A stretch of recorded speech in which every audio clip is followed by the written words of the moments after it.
Zay ny amin'ny vaovao mampalahelo nseho tetsy alarobia ambony loha tamin'ity tolakandro ity iny fa hivadika koa isika eo amin'ny sehatry ny politika. 20 ora taorian'ny filan-kevitra nasionaly no karakarain'ny ekipan'ny Rapesa Zafera sy Esoa Velomandroso dia nanambara i Toto Alphonse Filolefitra ny antoko leader Fanilo fa tokana ity antoko politika ity ary Jean Max Rakotomamonjy ihany no filoha nasionaly pitarika ity antoko ity.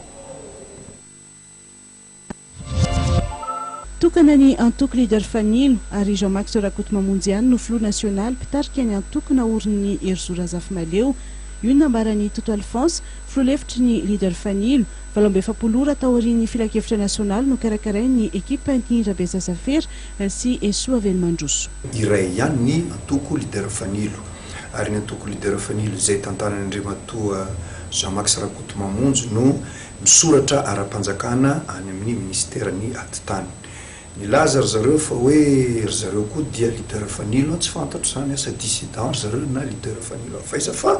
eto dia manaja tanteraky ireo namana ao anatiny indrindrandrindra zany fandriamatoa Rapesa Zafera zay namorona ny antoko lasa filoha nasionaly niny L anankiray iny zay niaraka namorona ny niaraka tamin'ny Andriamatoa Erzoko zany Andriamatoa Noel Andriamiarisatrana ary tsy haiko ny tsy anaja ary tondra azy avy dia avy Andriamatoa Manasy Velomandroso na izany aza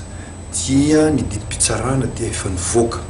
dia iny ihany no tsy alanay rehefa hoe ahato io antoko leader Fanilo anankiray izay lazaiko dissident io ary tsy azony zareo atao ny mampiasa ny logo ny antoko leader Fanilo. Iny ihany zany ataoko hoe hatramin'izao navoaka ny fitsarana iny dia antenaina zany fatreo kanefa moa raha ohatra ka ozy ry zareo hanao appel izy zoany kio zany manao appel fa atreto za hoe mbola averiko ary atretanteriko zany fa iny ihany ny tsy miala amin'iny didy navoaka ny fanjakana mahifiny zay. Marina fa feno 20 taona katroka androany nafatesany filompanorona ny antoko leader Fanilo Erzora Zafimaleo 20 taona aty aoriana dia mandalo sedra ny antoko.